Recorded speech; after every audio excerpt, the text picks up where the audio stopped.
Hoje nós vamos falar sobre a responsabilidade civil na Lei Geral de Proteção de Dados. Sim, também temos um capítulo inteiro tratando sobre esse tema. Vamos ler? Está lá no artigo 42 da Lei Geral de Proteção de Dados. E diz assim, ó, o controlador ou o operador, ou seja, os agentes de tratamento, em razão do exercício da atividade de tratamento de dados pessoais, causar a outrem dano patrimonial, moral, individual ou coletivo em violação à Lei de Proteção de Dados Pessoais, é obrigado a repará-lo. Ou seja, se causou dano, é obrigado a reparar. Silvia, eu não vi nada aí falando sobre o encarregado pelo tratamento de dados pessoais. Ele não responde?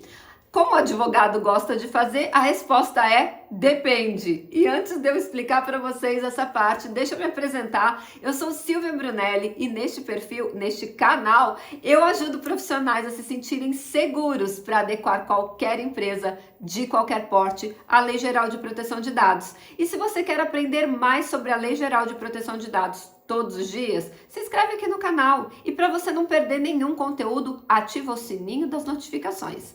Olha só que interessante a pergunta. Será que o encarregado pelo tratamento de dados pessoais não responde, já que o artigo 42 e seguintes falam apenas do controlador e do operador?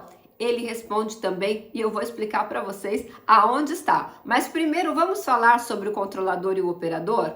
O controlador é aquele que toma as decisões sobre o tratamento de dados pessoais e o operador é aquele que trata os dados em nome do controlador, ou seja, aquele prestador de serviço que faz parte do ecossistema daquela empresa que controla os dados pessoais. Muito bem, então pensa assim, controlador é a empresa principal e os operadores são os prestadores de serviço que estão em volta, ok? Muito bem, partindo desse princípio, vamos trazer um caso.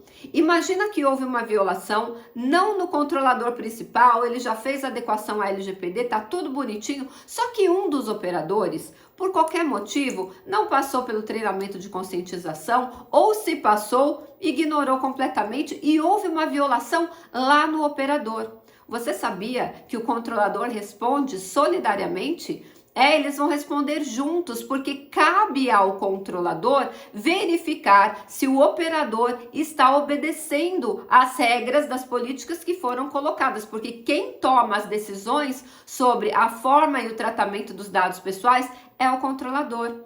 E cabe a ele fiscalizar se o operador está cumprindo essas regras ou não. Então, se o operador causar um dano, o controlador também vai responder. Por quê? Porque o titular não sabe quem são as empresas que prestam serviço para aquela empresa que ele entregou os dados pessoais dele. Então, ele só vai demandar o controlador, ele não sabe, vamos supor, eu vou entrar com uma ação contra um banco. Eu não sei quantas empresas prestam serviço para aquele banco. Se o vazamento foi na prestadora de serviço do jurídico externo, de uma contabilidade externa, de uma empresa de logística externa, não me importa. Eu vou demandar aquele banco que eu entreguei os meus dados pessoais. Eles são responsáveis. Olha que interessante. Mas aí, aonde entra a figura do encarregado?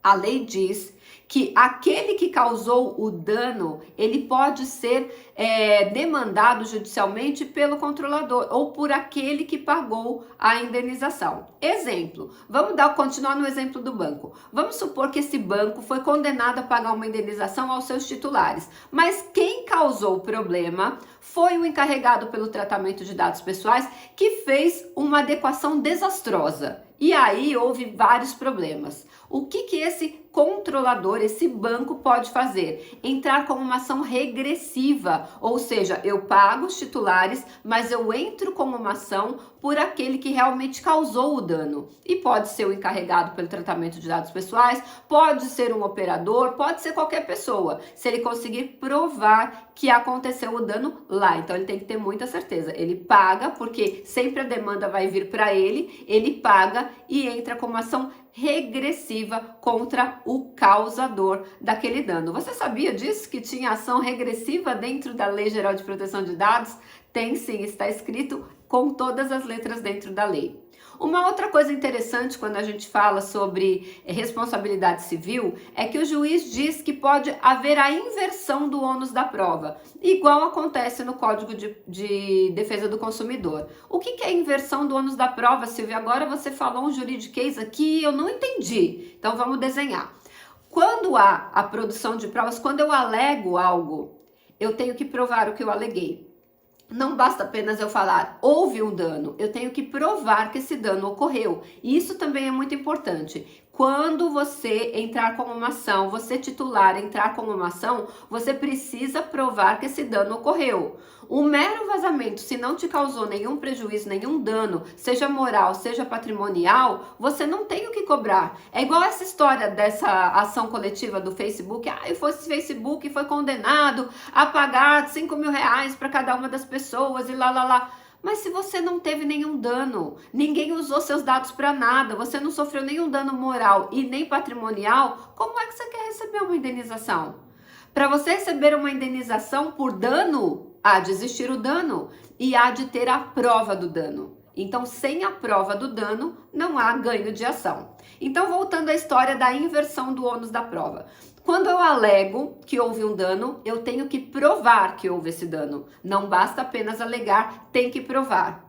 Só que muitas vezes a prova desse dano está dentro do sistema da empresa ou está dentro do prédio da empresa. Lembra que eu sempre falo? A Lei Geral de Proteção de Dados, por padrão, protege os dados pessoais físicos no papel e é também, inclusive, nos meios digitais, né? Nos sistemas.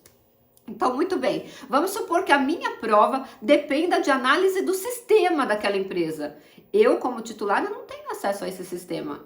E aí o juiz, quando ele entende que aquela história que foi trazida ao processo, ela tem cara que é verdade, ou seja, ela tem verossimilhança, ela tem cara que aquela história é verdade, não tem cara que é o titular inventando, não. Isso tem muita cara de verdade. Se tiver cara de verdade e o juiz entender que a prova depende de uma coleta dentro dos sistemas ou da empresa daquele controlador, ele pode inverter esse ônus. Em vez do titular ter que provar que aconteceu aquele vazamento naquela empresa, é a empresa que vai ter que provar que não foi lá. E geralmente nesses casos há uma perícia judicial. Legal, né? Mas também há outra hipótese que pode haver a inversão desse ônus. E aí é a empresa que vai ter que provar que não aconteceu. Quando a prova ficar muito onerosa, ficar muito cara para este titular. Aí também o juiz pode inverter o ônus da prova. Você sabia dessas informações? Então, se você quer aprender mais sobre a Lei Geral de Proteção de Dados todos os dias, como eu já falei no começo, se inscreve aqui no canal. E se esse conteúdo fez sentido para você, antes de ir embora, aperta o like. E a gente se vê amanhã no próximo vídeo, porque todos os dias eu trago um conteúdo novo sobre Lei Geral de Proteção de Dados para você.